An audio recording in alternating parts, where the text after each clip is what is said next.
Oh, hi there. Funny we should meet like this. Clark Bullock, The Broken Needle, coming to you today with an album review. Now, this review, it is a little bit delayed, but I just want to go ahead and get this video out there just to let people know how I felt about this release and express some of my opinions, other than what I've said on Instagram. Today, I will be reviewing Father John Misty's I Love You, Honeybear. Now, Father John Misty is a singer-songwriter, multi-instrumentalist, also known as Josh Tillman, who came to fame in the folk group Fleet Foxes. Now, I'm a big Fleet Foxes fan myself, so upon Jay's departure from the band, I didn't really know what to expect from him.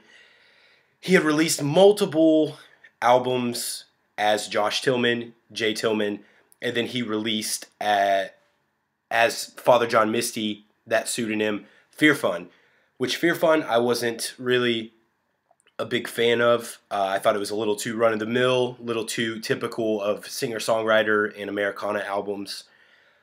So honestly, I went into I Love You, Honeybear with relatively low expectations. I read multiple interviews through the process of listening to this album that speak about it being a conceptual album, with the main character being Jay Tillman, so the names don't vary any. It is about a distraught young man who has several neurotic problems, and he indulges in self-destructive behavior such as drug abuse, alcohol abuse, unprotected sex. Then one day he meets a young girl by the name of Emma, which happens to be Jay Tillman's wife's name. He meets Emma, and his life turns upside down. He's in love, he's happy.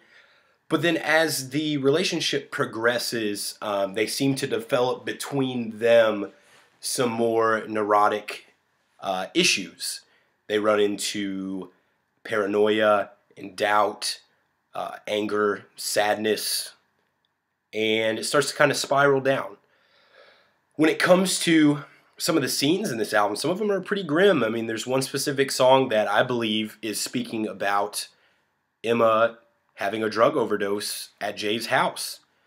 So it paints a pretty dark picture of this relationship. But then also there are certain songs that don't necessarily play into the concept as much, that have more of an intention of being funny and satirical, like Born in the USA, where he talks about President Jesus and Save Me White Jesus. That's being somewhat of a prod and a poke at the everyday American citizen.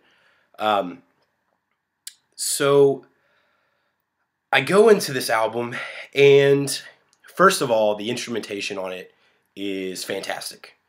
The more singer-songwriter-esque songs are have very crisp guitars, very prominent vocals. Some of the songs have kind of a desperado feel to them as well, like almost a westerny twang, and they just sound great. And there are a few songs though that really stray away from the singer-songwriter formula, such as True Affection, that has more of a psychedelic and art pop feel to it, and at times it kind of sounds like a deeper Pink Floyd cut. It's really nice to see Jay straying away from that typical sound, and I'll tell you what, he pulls it off. He absolutely 100% pulls it off. Now, when it comes to the lyricism, like I said, some of the songs are funny. It's heartfelt. It's straightforward, and it's true. In short, I really enjoyed this album a lot more than I initially expected to, and I really like that. I like whenever an album can come out of left field and hit me with a musical experience that I didn't really expect to have. So I'm feeling a 3.5 out of 5 stars. The Broken Needle rating system, 5 stars, 1 to 5, well, 0 to 5, I guess, if something is that bad. So yeah, that's how I feel about it. Let me know what you thought about it.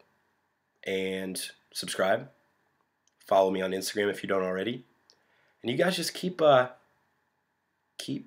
spinning.